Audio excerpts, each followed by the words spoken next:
Why you don't have to be scared when your joints crack. I'm going to explain this to you in detail so you'll always be on the safe side. Nothing bad can happen and you don't have to worry. And we're going to show you something for the joint that cracks the most, your knee.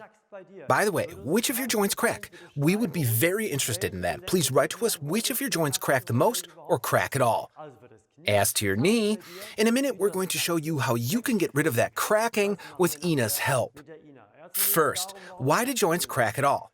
Just imagine, we have a saying that goes like this: as long as it still cracks, it holds. What does that mean? The moment your muscles and fascia build up more and more misdirected tensions and pull your bones in a direction where they should not go, and joints move into wrong places where they don't run smoothly anymore, where they suddenly want to jump back into their old positions, they remember to be the right one. The moment this occurs, and you hear that crack, you know, well, they are realigning themselves as we move. And here we say, now you know you're still on the safe side, it hasn't become too bad yet. The next phase is similar to the first one, the healthy one where it doesn't crack anymore. If you were in that phase, the misalignment is so bad that even normal movements can't take care of the problem anymore and kind of pull everything back where it belongs. And this is why we always say, when you are on the border between the good phase and the bad phase or situation, you don't have to worry. But still, you could and should get active, and we are going to show you how to do this with your knee joint. Do the test. Hunch down and you'll hear noises that even others can hear, not only yourself, even others could hear them. 2 simple exercises to get your knee joints free of cracking, mostly with great initial success. Ina, would you please be so kind and please stand against the famous wall? We'll demonstrate it with Ina's left leg. First, let's assume Ina's left knee is cracking. First, we have to take care of her left calf and get into the right position.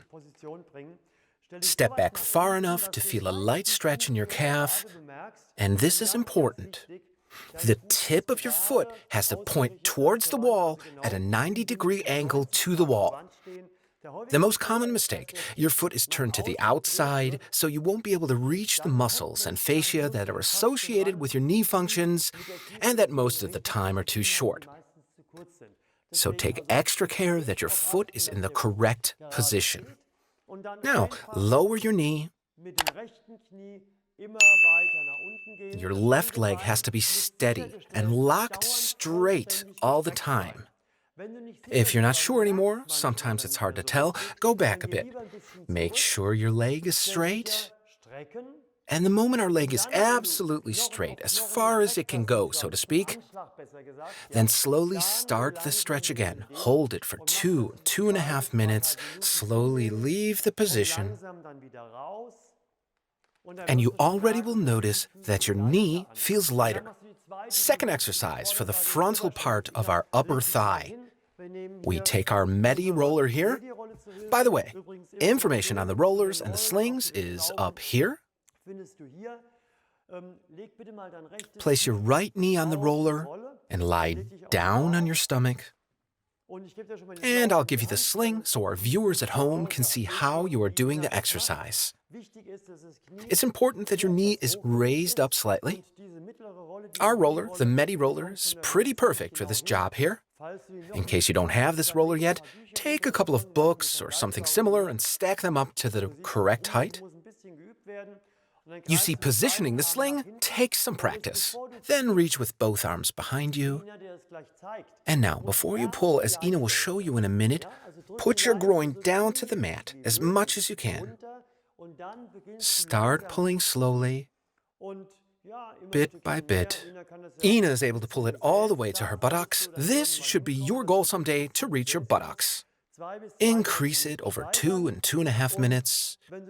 From a certain point on, you could switch from sling to foot, but don't make the most common mistake that a lot of people do, raising your hips to better reach your foot. Because in doing so, you also raise your groin, and that renders the exercise useless because exactly the stretch that is important in this exercise doesn't get worked anymore. So be careful here. After 2.5 minutes, you can release your leg, put it down, and that finishes the 2 exercises. And now you can do the before and after test. Squat down first and listen to your knee joints crack. Do the 2 exercises, both positions for 2.5 minutes, hold and increase, and always stay under 10 on your personal pain scale. You probably know all of that already. 10 is the number where you start to counteract. We always have to stay under 10, but go above 8. This gives you the best result in getting rid of the cracking. It often happens, even after doing this exercise only once, that the cracking has gone. What does that mean? Well, that the tension in your muscles and fascia are so normal now that the joints can now move around as intended without having to realign themselves with these jerky movements that then create that cracking sound. Do the exercise more than once. Not just cracking gone, so no more exercise. You know the ground rule. You have to compensate for your daily life.